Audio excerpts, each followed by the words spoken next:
Bonsoir à toutes et tous et bienvenue dans le bocal local. Bonsoir Julien. Bonsoir Gérald. Vous allez bien? Pas trop, non. On va pas rentrer dans les détails, on va peut-être parler du sommaire de cette émission ce soir. Nous recevrons, oui, entre autres, Pierre-Jean Lerminia pour la saison musicale de l'EPO. Il y aura également Thomas Château pour la saison culturelle de la ville d'Allonne. Vous en saurez un peu plus, vous, sur votre avenir avec François Lambert, qui est médium. Tout à fait. Christopher, l'auteur de la BD Les Sœurs Papin, sera également sur notre plateau ce soir. Et enfin, nous nous détendrons avec Nadia et Rachel qui nous parleront de relaxation sonore. Tout un programme. Et on commence tout de suite, maintenant, vous avez l'habitude, Gérald, par la revue de presse. Allons-y.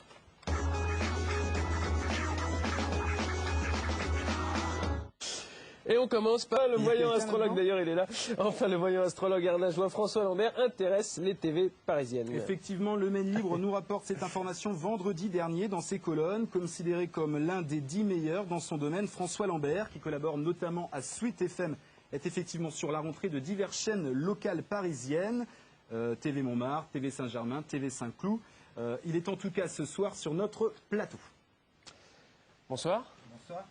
Alors avant de parler de votre actualité qui est chargée, vous allez animer diverses émissions. Vous animez déjà diverses émissions sur les télés locales parisiennes. On va parler de votre thème de prédilection qui est la voyance. Il y a eu dernièrement une enquête qui a été effectuée et on a vu qu'un Français sur 4 consulte un voyant au moins une fois par an. C'est quand même énorme. Et que 10 millions de Français ont consulté un voyant au cours de leur vie. Comment vous expliquez, vous, ce besoin qu'ont les Français d'avoir recours au paranormal et de connaître leur avenir ? Je pense qu'on a tous évolué, on a tous peur d'aller consulter, mais qui ne consulte pas au moins les horoscopes chaque jour? Donc là, la voyance, c'est quelque chose de nouveau. On connaît tous Madame Irma avec la boule de cristal. Là, la voyance a vraiment évolué. C'est pas nouveau, la voyance, quand même. Non, c'est pas nouveau, mais on a une façon de voir et de percevoir et d'annoncer, en fin de compte, aux gens. C'est là où il y a vraiment une évolution dans la voyance. Est-ce que la crise n'a pas influé aussi sur ce besoin d'en savoir plus sur demain ?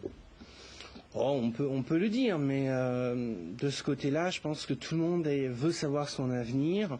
Et il y a eu une petite évolution depuis la crise, faut pas se mentir, c'est vrai. Quelles sont les questions qu'on vous pose quand on vient vous voir en consultation ? Alors, tout dépend de la clientèle, puisque bon, c'est relativement vaste. Bon, vous allez avoir des personnes qui vont plus être dans le contexte professionnel, et puis d'autres, ça va être plutôt la vie sentimentale.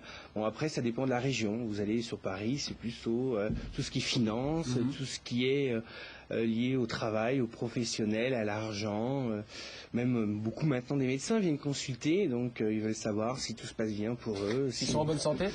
Pourquoi pas aussi, c'est pas mon domaine. C'est pas mon domaine. Comment vous êtes devenu voyant ? Vous vouliez être horticulteur, donc rien à voir. Oui, mes parents étaient horticulteurs. Oh, la voyance est venue toute seule à moi. Je percevais, je pouvais voir les choses au fur et à mesure du temps. Donc c'est ce qui m'a fait évoluer. Après, j'ai eu l'occasion quand même de rencontrer un grand voyant, Didier Derlich, qui m'a parrainé quelques années. Et puis après, je me suis lancé tout seul. Alors, comme le disait Gérald, vous travaillez avec différents médias, et notamment sur Sweet FM, et avec des magazines papier. Et là, vous voilà sur diverses chaînes locales. En quoi consiste le programme que vous présentez, vous ? Alors à TV Saint-Cloud, TV Saint-Germain, TV Montmartre, TV Pigalle. Alors là, c'est un horoscope qui sera fait quotidiennement pour justement donner un petit côté nouveau à la chaîne. Alors la télé, c'est pas un domaine qui vous est inconnu, vous êtes déjà passé dans diverses émissions, je crois. Oui, je suis passé sur TF1, Attention à la marche, où j'ai fait des prédictions. J'ai passé aussi régulièrement avec Magloire dans Perles et Râteaux, et puis les émissions aussi. Et puis vous êtes également à l'initiative du premier salon de la voyance au Mans, qui était le 20 et 21 mars dernier. Je dis ça, Gérald, je vous coupe un peu, parce que vous avez un problème de micro, me semble-t-il, donc si vous voulez faire un changement, voilà. C'est maintenant, voilà. On remercie d'ailleurs Gérard Giraudet, qui est sur notre plateau ce soir en exclusivité. Et donc, comme le disait Gérald à l'instant, vous êtes à l'initiative du premier salon de la voyance au Mans qui a eu lieu le 20 et 21 mars dernier. Qu'est-ce qui vous a donné envie d'organiser ce salon ? Alors, ce qui m'a donné envie, c'est qu'il y avait un salon sur le Mans, mais qui n'était pas dans l'éthique que moi je souhaitais, où il n'y avait pas de voyants charlatans. Donc, tous les voyants que j'ai fait venir sont tous dans le même état d'esprit que moi, où on ne propose pas de travaux occultes, de choses très bizarres. On fait notre métier comme on sait le faire et avec honnêteté. Donc c'est pas les chiffres du loto, non ? Ah, malheureusement non, autrement je serais pas là. Ouais. Et vous êtes considéré donc comme l'un des 10 meilleurs dans votre domaine. À quoi on reconnaît un bon médium d'un mauvais ? Oh ben, on reconnaît par rapport aux prédictions déjà qui sont faites, à la qualité de la consultation. Moi, ça fait 15 ans que j'exerce, ça fait 15 ans que je vois toujours les mêmes clients qui reviennent chaque année. Donc c'est cela, j'ai eu la chance, oui, par le guide de la voyance, d'être sélectionné en 2008, et puis sur différents salons où il y avait un questionnaire qui était rempli, et puis sur la qualité des consultations toujours. C'est difficile de savoir la qualité quand même des consultations. Non, si on ne peut pas savoir à l'avance ce qui va se passer, donc on peut nous dire un peu...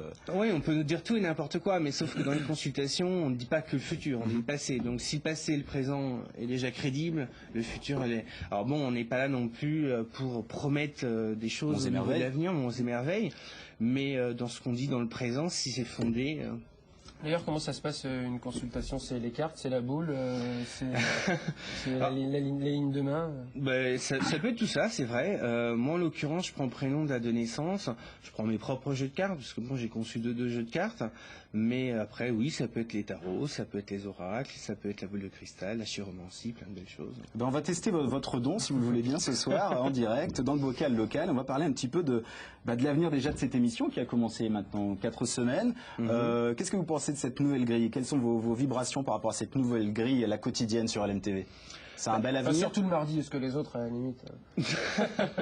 Non, il y a un bel avenir. Pour moi, il y aura des transformations, des changements dans la conception de l'émission, mais c'est clair qu'il y a une évolution assez importante.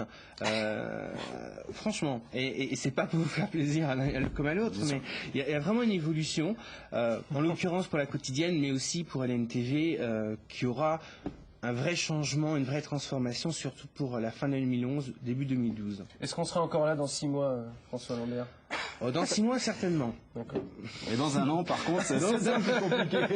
Non, après, bon, il y a des changements, mais en tout cas, on sait que vous serez toujours présents. Il y a une belle évolution, d'ailleurs, pour l'un et pour l'autre, au niveau des médias. Alors, j'ai plus ou moins regardé ce qu'on m'avait demandé avant. Et alors, pour un de vous deux, je sais qu'il y a quelque chose qui se mettra en place par rapport à l'écriture au niveau d'un livre. Et certainement Gérald, parce que moi, certainement Gérald. J'ai écrit à pas longtemps. Intéressant. Ah bon. Et je pense qu'il y aura quelque chose de très intéressant qui se mettra en place pour ça. Oui. Eh bien, c'est très bien. On vous remercie beaucoup. Est-ce qu'on aura des chroniqueuses dans cette émission? Ah oui. J'espère. Ouais.